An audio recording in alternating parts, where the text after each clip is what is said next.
Democracy എന്നാൽ എന്താ പറയൂ.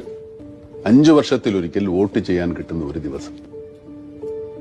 നിർഭാഗ്യവശാൽ നമ്മുടെ രാജ്യത്ത് ഡെമോക്രസി എന്ന വാക്കിന്റെ അർത്ഥം അതാണ്. ആ ഒരു ദിവസം, ആ ഒരൊറ്റ ദിവസം ജനങ്ങളാണ് കാര്യങ്ങൾ തീരുമാനിക്കുന്നത്.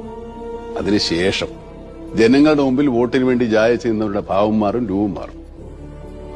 അധികാരത്തിന്റെ പരിരക്ഷയിൽ എന്തുമാകാവുന്ന 5 വർഷങ്ങൾ. ആ 5 വർഷം ജനങ്ങൾ അവരെ സഹിച്ചേ പറ്റൂ.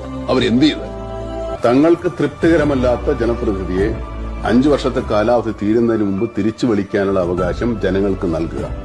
ഒരു നിയോജക മണ്ഡലത്തിലെ 50 അതിലധികമോ ശതമാനം വോട്ടർമാർ തങ്ങളുടെ പ്രതിനിധിക്കെതിരെ സ്പീക്കർക്ക് പരാതി നൽകിയാൽ ഇലക്ഷൻ കമ്മീഷന്റെ അനുവാദത്തോടുകൂടി വീണ്ടും ഇലക്ഷൻ നടത്താം. സാറേ, ഇത് നമ്മുടെ രാജ്യത്ത് പ്രാക്ടിക്കൽ അല്ല. ആണ്, പ്രാക്ടിക്കലാണ്. നമ്മൾ അവതരിപ്പിക്കുന്ന ഈ ബില്ല് പാർലമെന്റിന്റെ 2 സഭകളും പാസാക്കി രാഷ്ട്രപതി